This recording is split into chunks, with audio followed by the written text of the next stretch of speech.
Hello friends, and welcome to another Nostalgia Talk Christmas bonus looking back on nostalgic Christmas productions from our childhoods. This time around, I'm looking back on 2 holiday TV episodes. In the first year of this series, I did a little look back on holiday TV episodes, but they were mostly from memory as I thought about whatever TV show popped into my head. This time I have a basic idea, and even though the episodes that I'm covering today are totally different, I'm including them both in one. I had them both in the VHS tape Happy Holidays from Darkwing Duck and Goofy when I was little, and I loved it. We all know the feeling of coming home from school and watching a bunch of Disney cartoons when we were kids for the Disney afternoon programming block.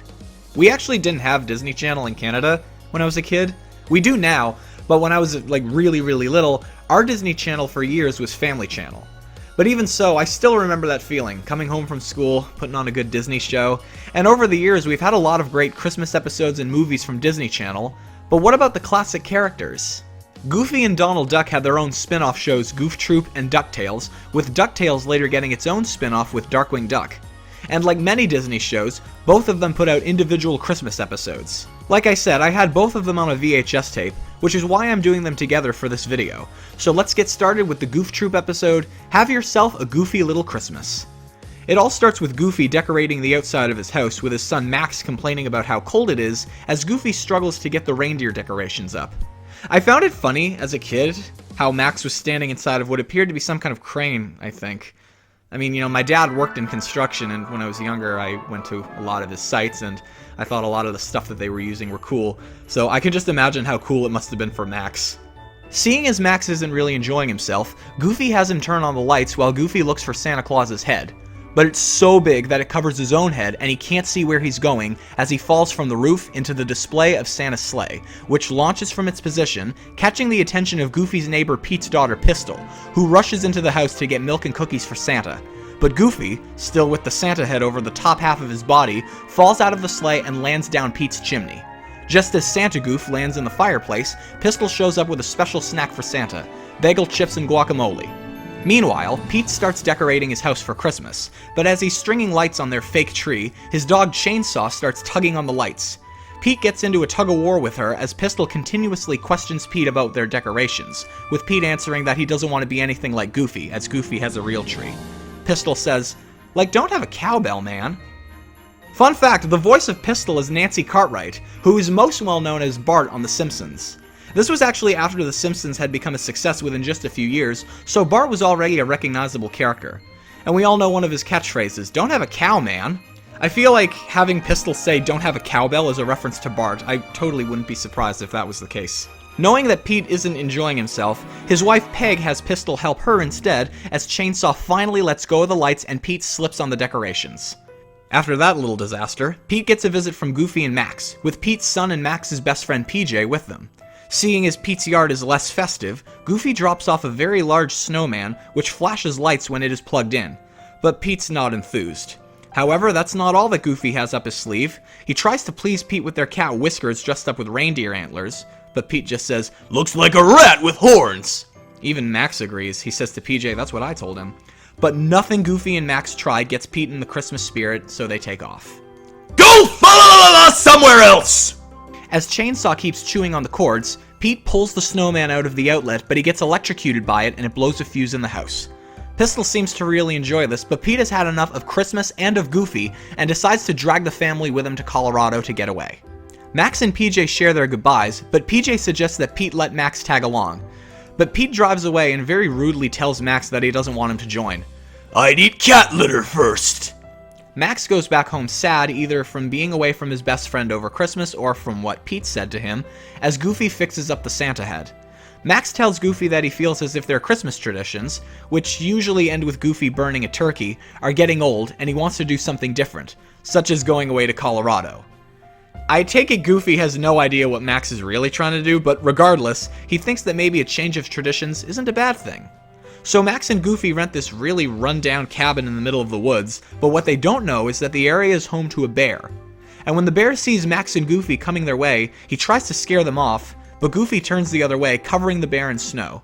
Goofy then realizes that he passed the cabin as the bear tries to frighten them off again, but when Goofy starts to back up, the bear hides behind a tree, and when Goofy's truck hits it, and doesn't take any damage from the tree, the bear gets catapulted from the tree and into the cabin, making his way down the chimney.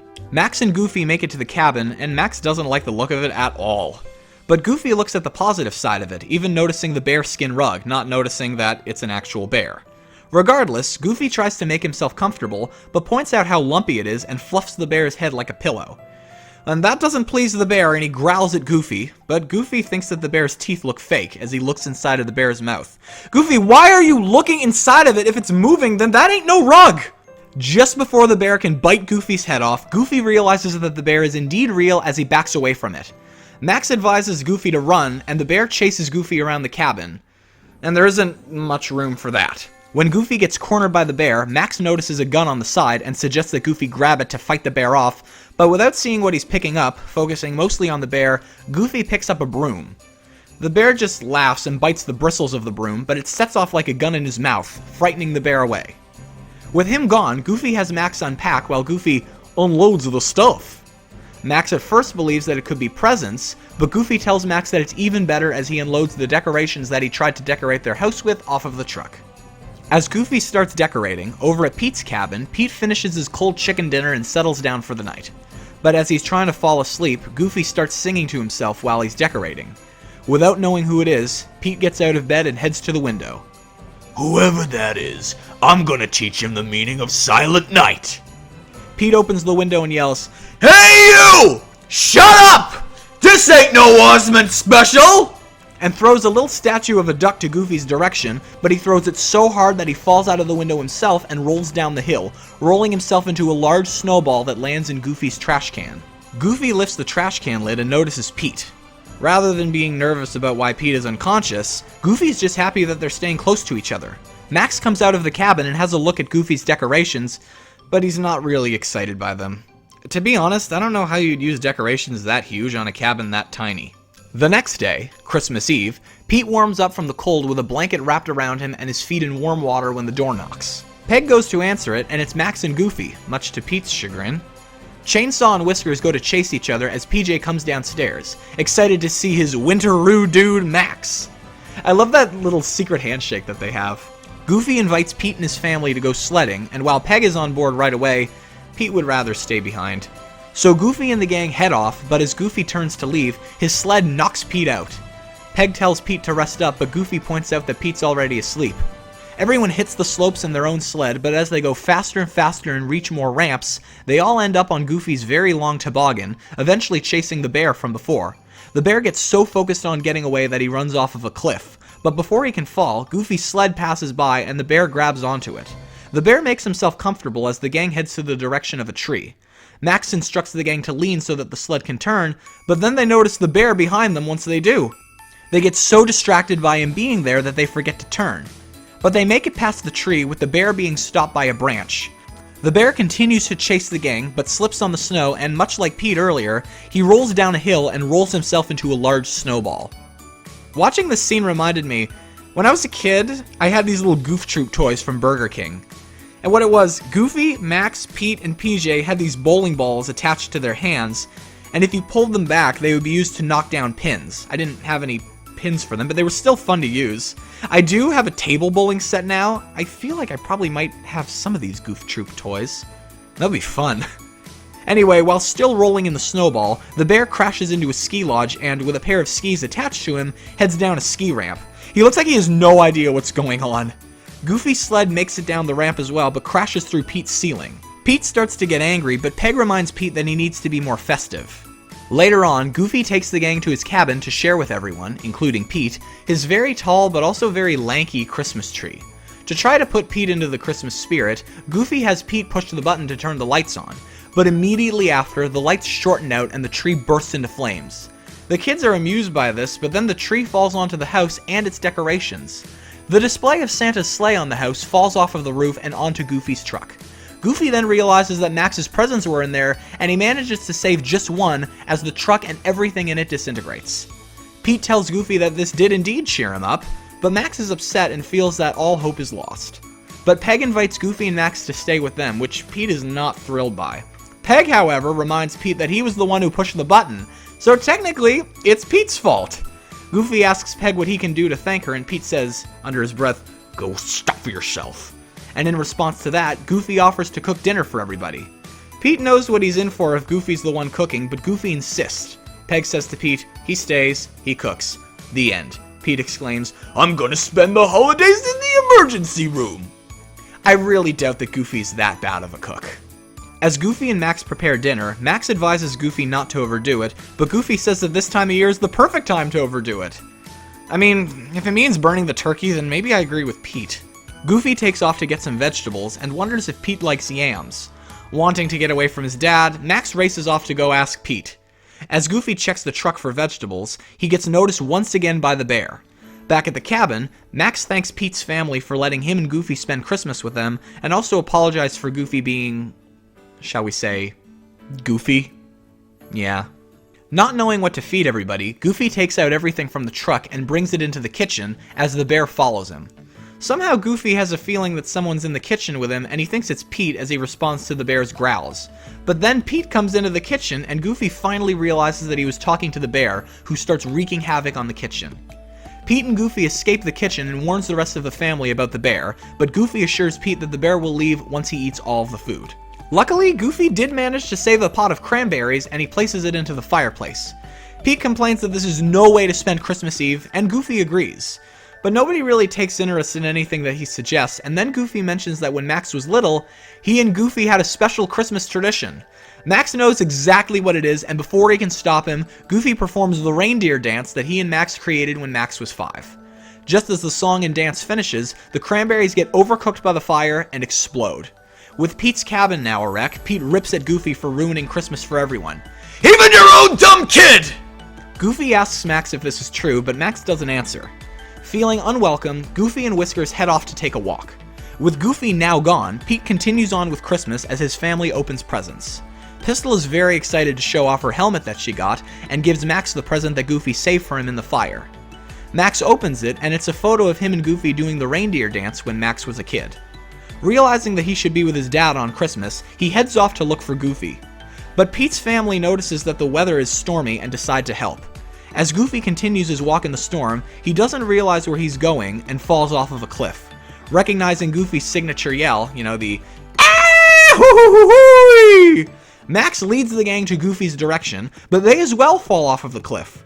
Once they land, Max spots Goofy's feet sticking out of the snow. Without any cabin, everyone heads to a cave and starts a fire to keep warm. Goofy admits that every year gets more difficult to make Christmas special for Max because he's growing up, and Max admits to Goofy that even though he's growing up, he still loves Christmas and loves spending it with his dad. Goofy then realizes that Christmas isn't about decorations, and as he pours his heart out to Max, he notices the bear. As the bear corners the gang, Peg rips at the bear and tells him to go back to where he came from, but PJ points out that they're in his cave. Just when it looks like the bear's ready to attack, Max manages to calm him down and has everyone, including the bear, join in on the reindeer dance, inspired by Goofy's present to Max. With no cabin, decorations, or food, the gang and the bear decorates a really cave tree up like a Christmas tree, with dollar bills, watches, and keys hanging off of it as ornaments as the gang sings Silent Night together. And Pete says, "Next year, let's go to the Bahamas." Probably a better choice.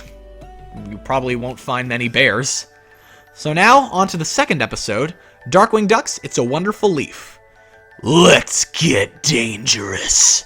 The hustle and bustle of the holiday season becomes too much for recurring Darkwing Duck villain Reginald Bushroot, who comes across many hostile last-minute shoppers on Christmas Eve, even getting chased away by them.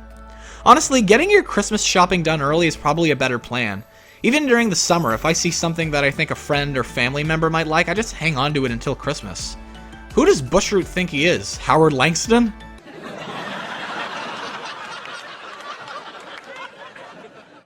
Bushroot manages to escape the crowd in a store for gardening supplies, but before he can pick out a watering can, a crowd comes into the store and takes all of them. Bushroot does manage to save just one even though it's all bent, but another customer very rudely takes it from him.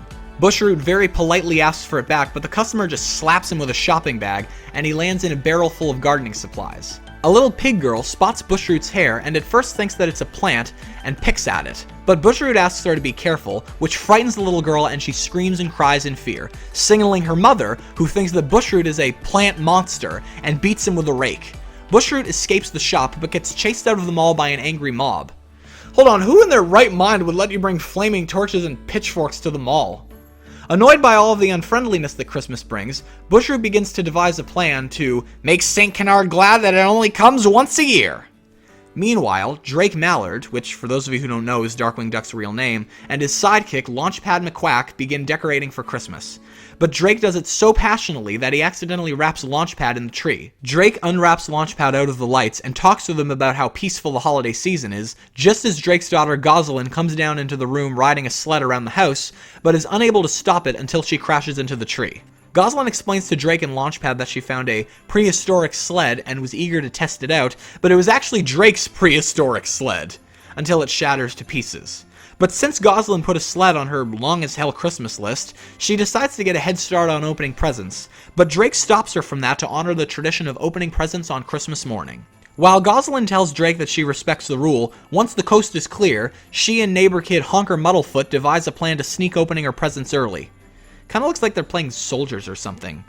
However, Drake knew that was coming. Once Gosalyn puts her hands on her presents, an alarm on top of the tree sounds. That's an interesting Christmas tree topper. Perfect for the Home Alone guys. Drake calls to Gosalyn asking her if she's trying to sneak opening her presents, and Gosalyn lies that she's replacing an ornament.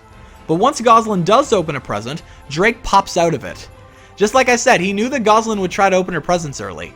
Meanwhile, Bushroot begins to put his evil plan into action and leads a group of Christmas trees back to the mall. The first step is by torturing that little pig girl again. While she's playing with a Darkwing Duck toy as her mom falls asleep on the mall bench, one of the trees takes the doll from the girl and puts it in a man's shopping bag. But the girl notices and cries, waking up her mother as she attacks the man with her shopping bag. The next part of the operation. One of the trees takes a bell from a mall Santa and hits him on the head with it, placing it in the hands of an elderly dog. Santa spots the bell in his hands and yells, "Give me that, you creep!" and grabs it out of his hands and hits him with it. Poor guy.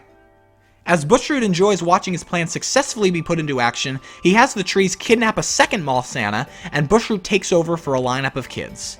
When one kid sits on Bushroot's lap and tells Santa that he wants a drum for Christmas, Bushroot tells the kid, "Good, because I want you to beat it!" as one of the trees throws the kid off of Bushroot's lap. And once again, the little pig girl returns, but Bushroot tells her that he doesn't have any more gifts left, taking her Darkwing Duck toy to save for next Christmas. And once again, the little girl cries and runs off.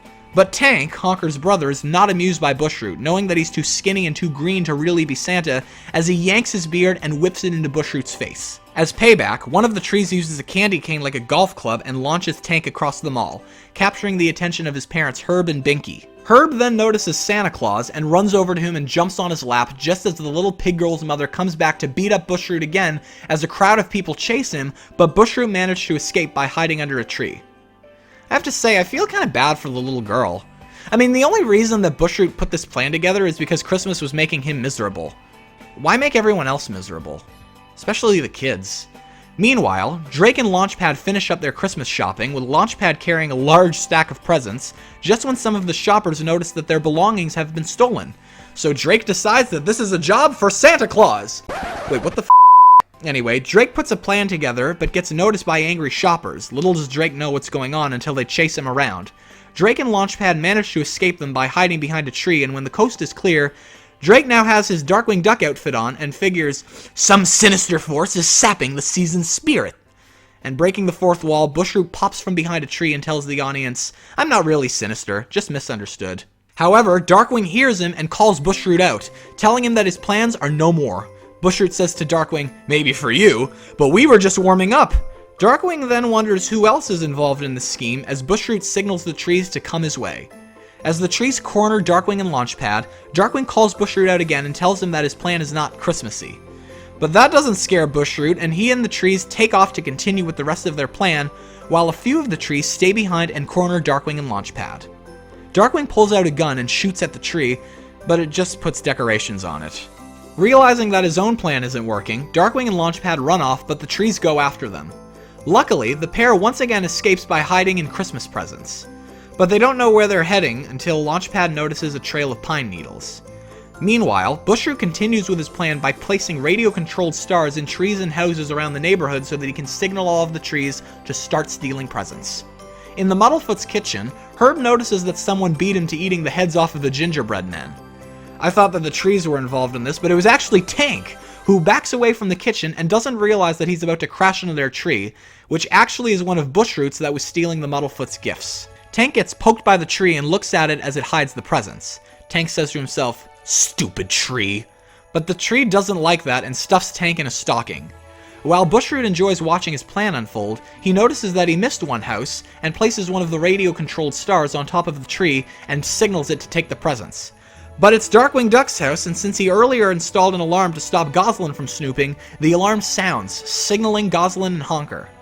Gosalyn tries to stop the tree from stealing the gifts, but the tree responds by trapping Gosalyn and Honker in a wreath as the tree escapes. But Gosalyn does not give up, and while still stuck in the wreath, chases the tree, yelling, "No one's gonna open my Christmas presents early unless it's me!" Finally, all of the trees have stolen all of the presents from every house on the block as Bushroot loads the trees, or rather, they load themselves onto the truck. But Darkwing Duck and Launchpad already catch up to him on a snowmobile. Darkwing hops out of the snowmobile, but the truck runs him over. Gosalyn and Honker, while still trapped in the wreath, finally catch up to Darkwing, and once Darkwing regains consciousness, he frees them from the wreath and has Launchpad come and get him so that he can continue to try and stop Bushroot as Gosalyn and Honker tag along.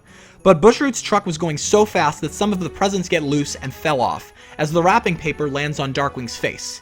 He asks for someone to unwrap him, and Gosalyn asks mockingly, "Shouldn't we wait until Christmas morning?"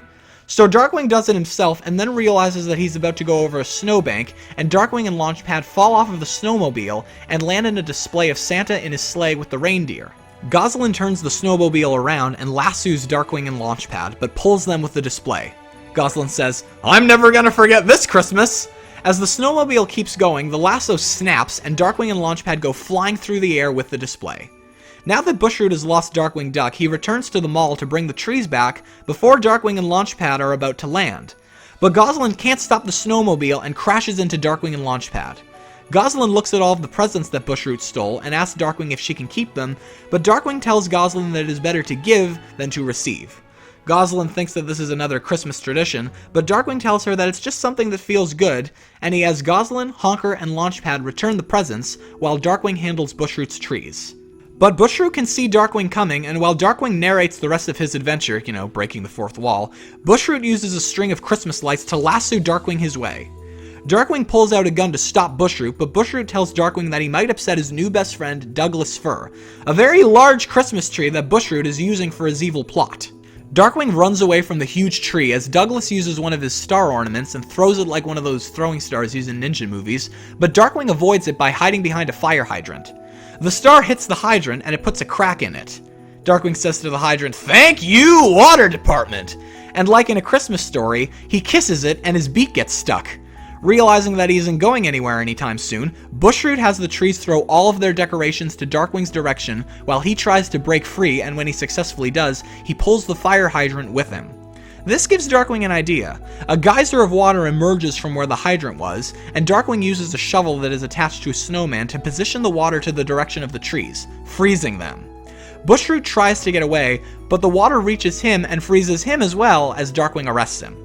With Bushroot's plan now stopped, Darkwing meets up with Launchpad, Gosalyn, and Honker, but they don't seem happy. Launchpad explains that they did return all of the presents, but the Muddlefoot's presents went missing, while Gosalyn brags that all of hers remained. Honker goes back inside of his house hoping that the real Santa Claus will bring him something to make up for his missing gifts. So Gosalyn decides to give up her own presents for Honker. In the Muddlefoot's home, Herb gets woken up to the sound of sleigh bells, and Tank devises a little scheme for Santa Claus. He sets a bear trap at the bottom of the chimney as Darkwing Duck comes into the house through the window in his Santa outfit. Tank points out that Santa isn't supposed to come in through the window, but Darkwing's bag of presents launch Tank to the chimney, and he lands in the bear trap, getting stuck in the process. As Darkwing gives presents to the Muddlefoots, Honker gives him a hug, thanking him for his generosity. When Darkwing, Launchpad, and Gosalyn return home, Darkwing tells Gosalyn how proud he is of her for giving her gifts to the Muddlefoots, as Launchpad notices a sled by the front door, gifted to Gosalyn from Santa. Gosalyn is so happy that she immediately takes it for a ride.